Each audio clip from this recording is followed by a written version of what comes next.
बुखार आया और उस बुखार में चक्कर आया, भूखे रहे, चक्कर आया, बीमारी ने घेर लिया, चक्कर आया। बुखार में चक्कर आएगा तो कोई भी तुम्हारा हाथ पकड़ लेगा। बोलो सही है कि गलत है? गिरने नहीं देगा। जितने लोग आस्था चैनल पर सुन रहे हैं, जितने फेसबुक यूट्यूब पर सुन रहे हैं और जितने इस अशोक नगर के मंडी प्रांगण में कथा सुन रहे हैं, वो थोड़ा ध्यान लगाकर सुनना कि बुखार में चक्कर आया तो कोई हाथ पकड़ लेगा, भूखे रहने पर चक्कर आया तो कोई हाथ पकड़ लेगा, कोई संभाल लेगा।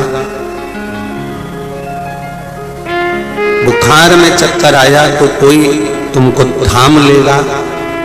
परशु महापुराण की कथा कहती है, जब बुखार के चक्कर तक तो ठीक है कि बुखार का चक्कर आया तो किसी ने थाम लिया, हाथ पकड़ लिया, पर बुखार के चक्कर में कोई भी तुम्हारा हाथ पकड़ सकता है, पर जब समय का चक्कर आता है कोई हाथ नहीं पकड़ता, तो परमात्मा ही पकड़ सकता है। बुखार के चक्कर में कोई भी हाथ पकड़ ले। स्वास्थ्य खराब हुआ तो किसी ने हाथ पकड़ लिया, तुम गिर रहे थे तो किसी ने संभाल लिया, तुम्हें चक्कर आया तो किसी ने पकड़ लिया, चक्कर आया तो तुम संभल गए। बुखार के चक्कर में गिरोगे तो कोई हाथ पकड़ सकता है, पर जब समय का चक्कर आता है, वो समय जब व्यक्ति को गिराता है तब कोई नहीं पकड़ता, केवल मेरा महादेव ही पकड़ पाता है, उसके सिवा कोई नहीं पकड़ता। समय का जब चक्कर आया,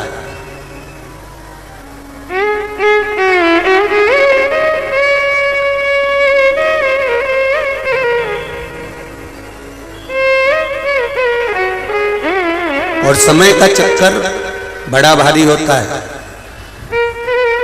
समय का चक्कर जब द्रौपदी पर आया, द्रौपदी का चीर खिंचा रहा था और द्रौपदी भीम की ओर देख रही थी, द्रौपदी अर्जुन की ओर देख रही थी, द्रौपदी युधिष्ठिर की ओर देख रही थी। जब द्रौपदी का चीर खींचा गया तो वो सबकी ओर देख रही थी।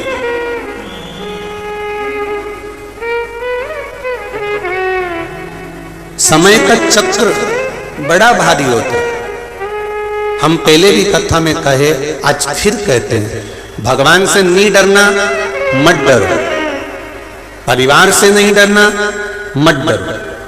कुटुंब से नहीं डरना, मत डरो। माता पिता से नहीं डरना, मत डरो। धर्म और शास्त्र से नहीं डरना, मत डरो। वेद और पुराण से नहीं डरना, मत डरो। अपने घर के बड़ों से नहीं डरना, मत डरो। किसी गुरु जी से नहीं डरना, मत डरो। पर शिव महापुराण की कथा कहती है कि अपने कर्म से जरूर डरना, क्योंकि कर्म का भोग तो परमात्मा को भी भोगना पड़ता है। कर्म का भोग तो परमात्मा को भी भोगना पड़ता है। एक चींटी को अगर आपने कष्ट दिया है तो वो कष्ट आपको जरूर मिलेगा। एक चिड़िया को यदि आपने कष्ट दिया है तो वो कष्ट आपको जरूर मिलेगा। एक पशु को यदि आपने कष्ट दिया है तो वो कष्ट आपको जरूर मिलेगा। यदि माता सीता ने एक चिड़िया को कैद में रखा तो जानकी जी को भी कैद में रहना पड़ा। राम जी ने छुपकर बाण मारा था वो बाली को, तो कृष्ण अवतार में बाली ने छुपकर बाण मारा था भगवान कृष्ण के चरणारविंद में। भोगना है, निश्चित है।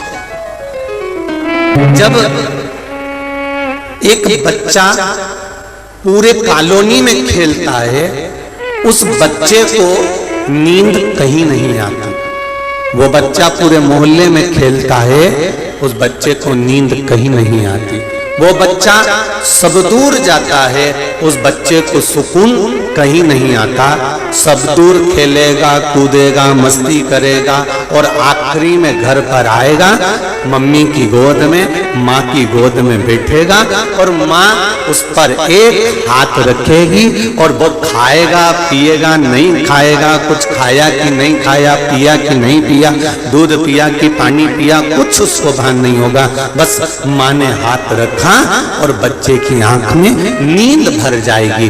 उसी तरह हमारी शिव महापुराण की कथा कहती है, संसार में कितने भी व्यस्त रहो, काम, लोभ, आसक्ति, वासना, तृष्णा सब में डूबे रहो, मना नहीं, पर एक समय मेरे परमात्मा देवाधिदेव महादेव के पास जाने का जरूर निकालो, क्योंकि उसके चरणों में जाकर शांति मिल ही जाती है।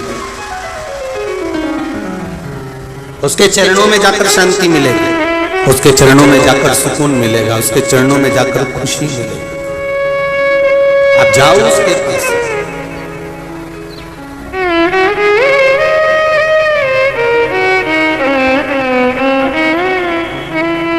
कोई कहता है गुरुजी मैं बहुत पापी हूं, कोई कहता है मैंने ऐसा कर दिया, मैंने वैसा कर दिया, हम बहुत पाप करे हैं, हम कैसे भगवान के सामने जाएं?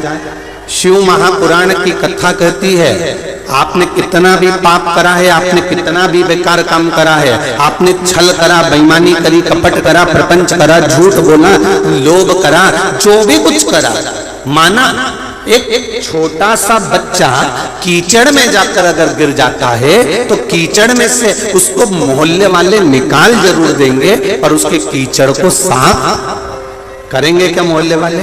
नहीं करेंगे।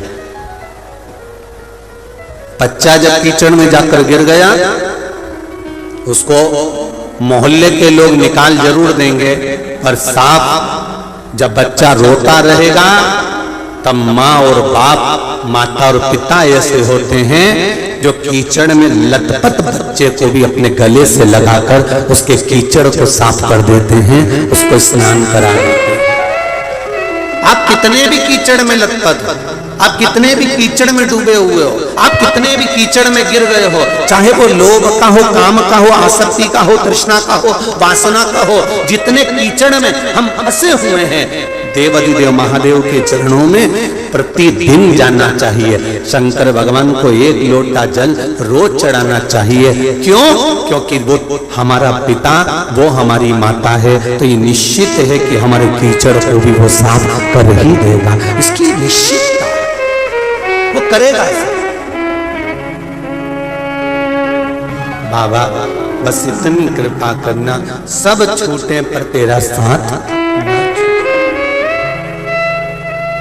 अगर वो छूट गया तो अंत समय याद आने वाला। इतनी सारी माताएं आई हैं, इतने सारे भाई लोग आए,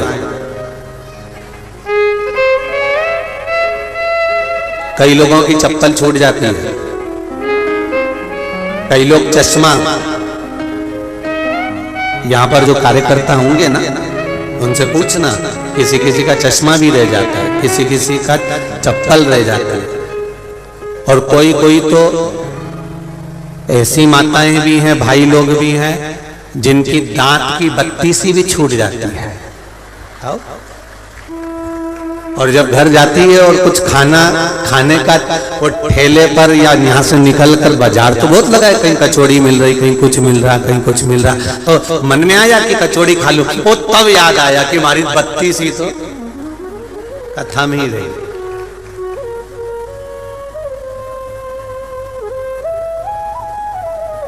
ध्यान देना जरा, बत्ती सी खाते समय याद आती है, चश्मा पढ़ते समय याद आता है, और मेरा महादेव मरते समय याद आता है। सुनीता शिवहरे शिवपुरी से आई हैं, कहीं बैठी हो तो हाथ हिलाइएगा। अगर दूसरे तीसरे नंबर के पंडा आती हैं क्या? दोनों हाथ हिला दो जरा। श्री शिवाय नमस्तुभ्यम। आप देखिए इनके शरीर पर पैरालिसिस दिख रहा है कहीं? दोनों हाथ हिलाओ जी जी। श्री शिवाय नमस्तुभ्यम। अकाल मृत्यु वो मरे जो काम करे चंडाल का, काल उसका क्या बिगाड़े जो भक्त हो महाकाल का। गुरुदेव, मेरे लेफ्ट हाथ में और पैर में परेशानी थी, पूरा अंग पैरालिसिस था। गुरुदेव, मैं शिवपुरी से आई हूं, यहां आने का मन तो बहुत था, परंतु शरीर में पैरालिसिस हो गया था, तकलीफ के कारण बस में नहीं आ रही थी। फिर डॉक्टर के एडमिट करा, दिखाया, तब वहीं से छुट्टी लेकर कि मुझे तो शिव कथा में जाना है, और विचार कर मैं यहाँ पर पहले दिन गाड़ी से आराम से लेटकर यहाँ पहुंच गई।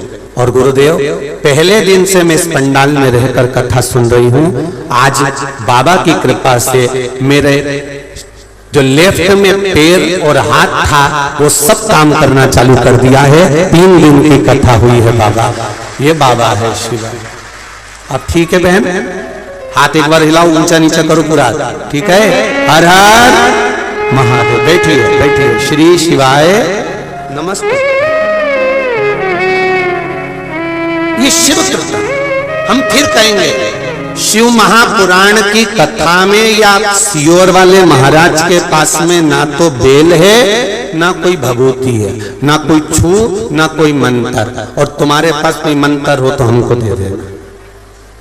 हमारे पास तो केवल एक है, और वो श्री शिवाय नमस्ते। हम एक लोटा जल, सारी समस्या का हल। शिव महापुराण की कथा जो दिल से सुनता है, फिर कह रहे हैं आप लाखों की संख्या में आए हो, ऐसा कोई मंडी प्रांगण का टीन शेड नहीं है जिसमें आप भरे बैठे नहीं।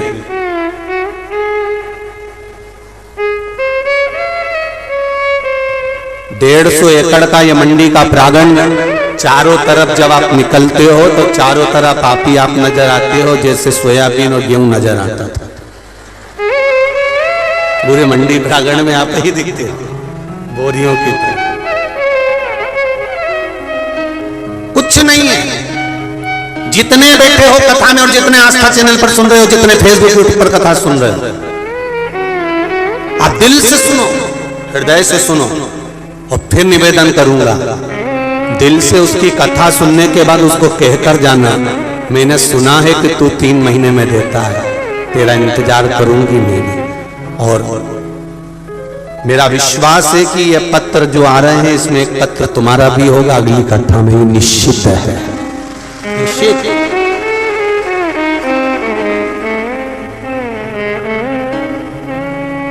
एक पत्र आया है,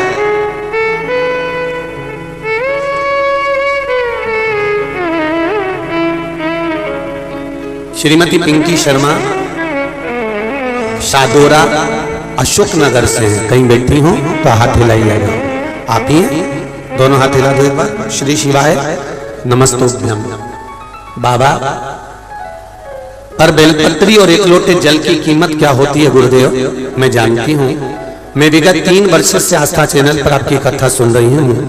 मेरे पापा, जिनकी उम्र 85 वर्ष है, उनके पूरे शरीर में एलर्जी हो गई थी। कई साल तक वो एलर्जी रही, पूरा शरीर डैमेज होना चालू हो गया। ना जाने कितने डॉक्टर को बदल दिया, बड़े से बड़े डॉक्टर नागपुर अन्य अन्य जगह भी दिखा दिया, पर आराम नहीं मिला। गुरुदेव, बाबा के मंदिर जाना चालू करा और वहां से 1 लोटा जल चढ़ाकर बेलपत्री लाकर मैंने अपने पिताजी को देना प्रारंभ करा। बाबा की कृपा से 15 दिन के अंदर एलर्जी समाप्त हो गई और एकदम वो ठीक हो गए हैं। मैं बाबा को धोख लगाती हूँ गुरुदेव। बैठिए बहन। श्री शिवाय नमस्ते। अंतिम बिंदु सवर जाता, अंतिम बिंदु सुधर जाता। महाराज, जीवन के 2 प्रमाण पत्र ऐसे हैं जो आप हम जिंदगी में कभी नहीं ले सकते। संसार का मनुष्य 2 प्रमाण पत्र कभी नहीं ले सकता, एक जन्म प्रमाण पत्र और एक मृत्यु प्रमाण पत्र। संसार का कोई मनुष्य लेता ही नहीं। जन्म प्रमाण पत्र भी तुम्हारे माँ बाप लेंगे और मृत्यु प्रमाण पत्र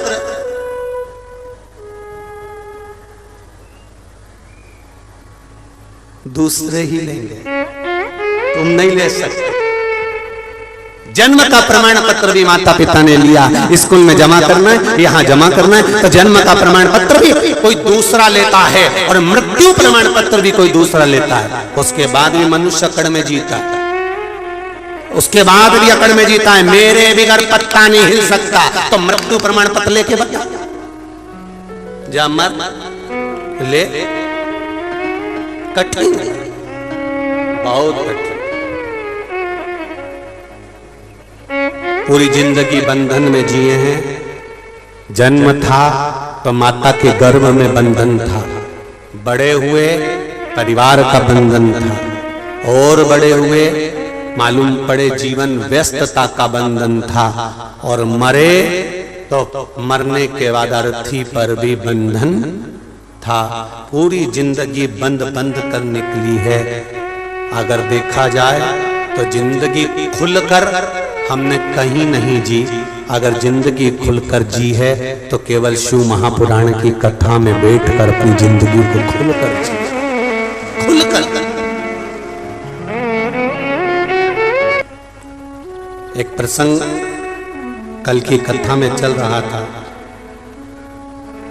रहनी का।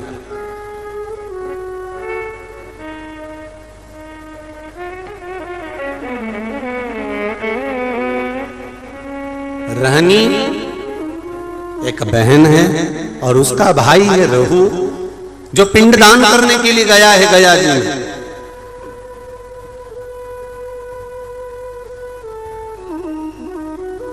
और रहनी के 2 बच्चे हैं, और बहन को बड़ी प्रसन्नता हो रही है कि मेरे मायके में इतने लोगों का भोजन बन रहा है। ये प्रसन्नता, ये आनंद था। रहनी को प्रसन्नता है कि मेरे मायके वाले इतने लोगों को भोजन करा रहे हैं, इतने सारे लोग भोजन करने आ रहे हैं। रहनी की प्रसन्नता, ये आनंद था।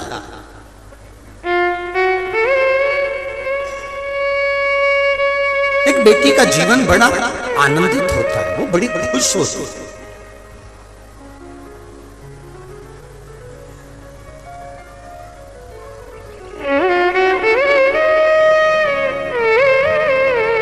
मायके का जब नाम आता है ना, तो प्रत्येक बेटी के चेहरे पर प्रसन्नता आ जाती है।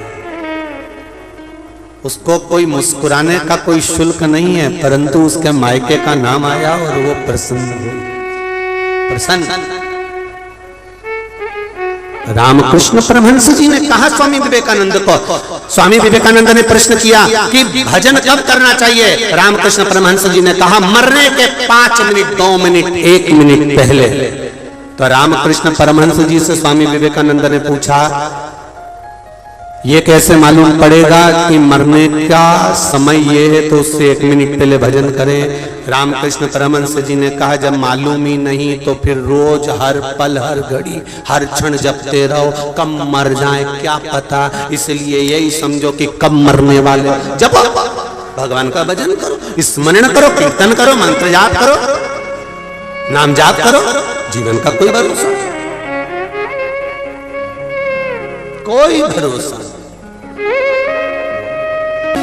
भगवान शिव से प्रार्थना भाव से अपनी जगह बैठकर शिव महापुराण के मूल मंत्र का स्मरण और बाबा देवाधिदेव महादेव से तर्पण शिव महापुराण की कथा में भगवान से प्रार्थना अपने हृदय की बात कहकर करें। महाराज श्री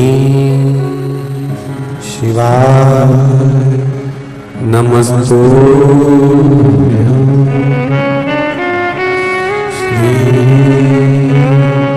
शिवाय नमस्तु,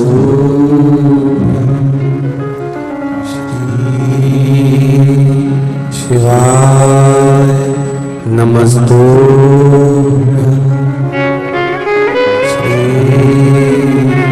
शिवाय नमस्तु, शिवाय नमस्तु। शिव कथा कह रहे हैं, शंकर की उदारता। रहनी बड़ी खुश हुई है कि ननंद आज बड़ी आनंदित हुई है कि मेरे मायके में वो भी इतने सारे ब्राह्मण परिवार का भोजन होने जा रहा है। इससे बड़ी खुशी और क्या हो, रिटर्न बड़ा, इससे ज्यादा प्रसन्नता और क्या हो सकती है जब मायके का इतना सारा ठाट, इतने सारे लोग जब भोजन करते देखेंगे तो मायके वाले तो वैसे ही प्रसन्न हो जाते। अब रहनी अपने बच्चों को छोड़कर मायके में चली गई और बच्चे कह रहे हैं मां भूख लगेगी। 2 दिन जलवृष्टि होने से तू लकड़ी नहीं ला सकी तो बेच कर तू भोजन हमको नहीं लाकर दे सकी। माँ कहती है मैं नाना के घर जा रही हूं तो नाना का जो श्राद्ध है उस श्राद्ध का जो भोजन मिलेगा तो मुझे उम्मीद है तुम्हारी मामी तुम्हारे लिए भोजन अवश्य। कल कथा में कहा था, आप सभी लोगों को स्मरण होगा, एक भांजा भांजी को भोजन करा देने पर 1000 ब्राह्मण के भोजन का फल प्राप्त हो जाता है। ये कल की कथा में वर्णन किया है।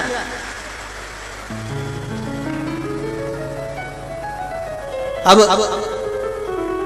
रहनी पहुंच गई, रहनी वहां पहुंच गई। क्या जाकर देखा रहनी ने कि चारों तरफ वहां सुख ही सुख है, चारों तरफ वहां पर आनंद ही आनंद है। अब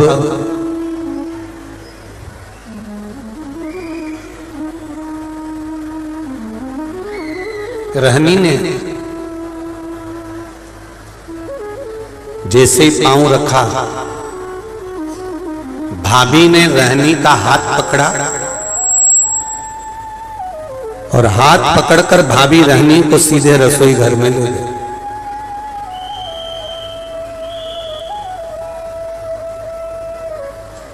और रहनी, सुनो,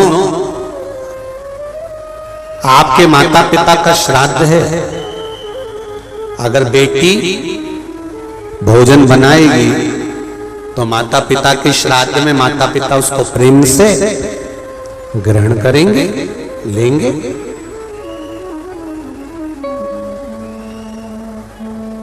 बहुत समझने वाली बात है श्राद्ध पक्ष की। एक निवेदन आप सबसे करना चाहेंगे कि इसको जरा समझिए, इसको जरा जानना कि आप अपने घर में अगर नाना नानी का श्राद्ध कर रहे हो, भोजन बना रहे हो तो ठीक है, पर मायके में जाकर श्राद्ध का भोजन अगर बेटियां बना रही हैं, ससुराल से गई मायके और मायके में जाकर अगर बेटियां भोजन बना रही हैं तो वो श्रेष्ठ नहीं। मायके में जो भाभी हैं, भैया हैं, परिवार है, कुटुंब है, वो भोजन का निर्माण करे तो उसमें सुख का अनुभव होगा।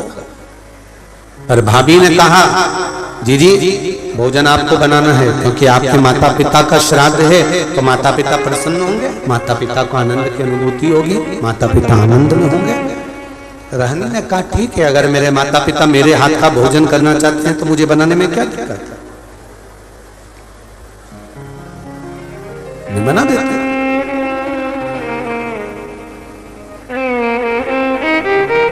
रहनी ने भोजन बनाया,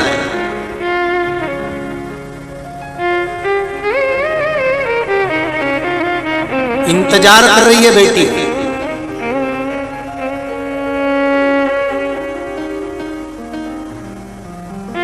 बेटी इंतजार कर रही है कि ब्राह्मण आएंगे, मैं भोजन परोसूंगी।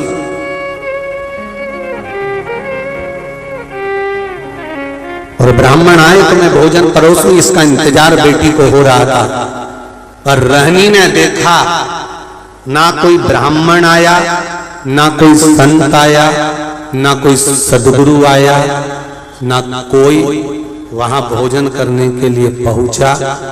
अगर वहां पर पहुंचे तो केवल भाभी के मायके वाले पहुंचे, जो सब भोजन करने के लिए लग गए और रहनी से कहा गया कि इन सबको भोजन परोस दिया जाए।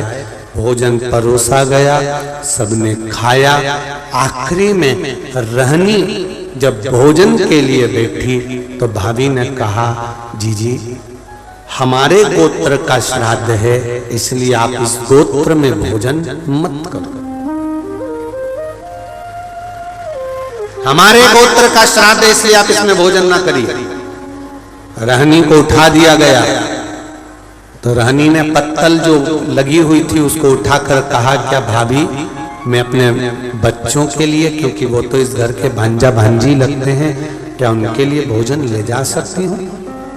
रहनी ने जब पूछा तो भाभी ने कहा, नहीं दीदी, ये जो बचा हुआ भोजन जब एक पत्तल में लग जाता है तो हम इसको बाहर नहीं भेजते, आप रखे रहने दो। माँ रहनी रोती रोती अपने ससुराल पहुंच गई।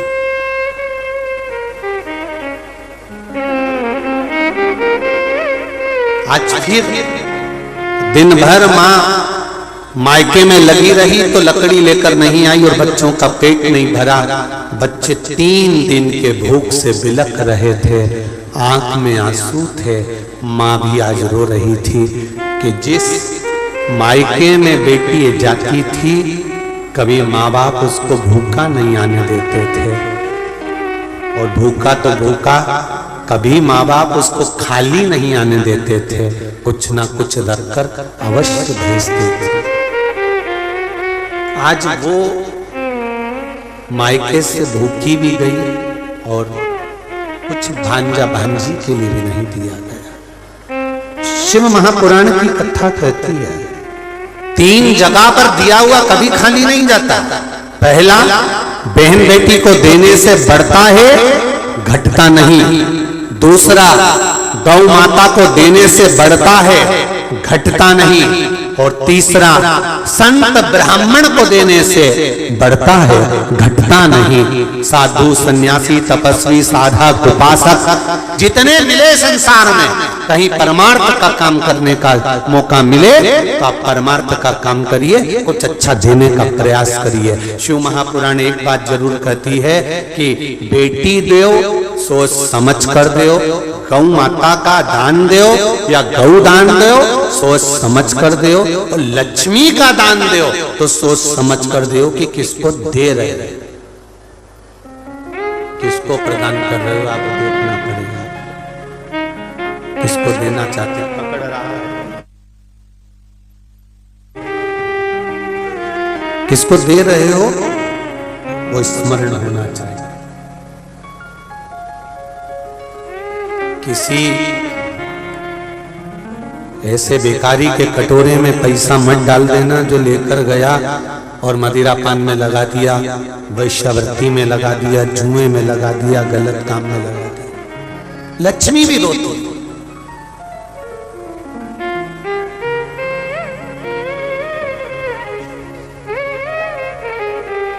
जैसे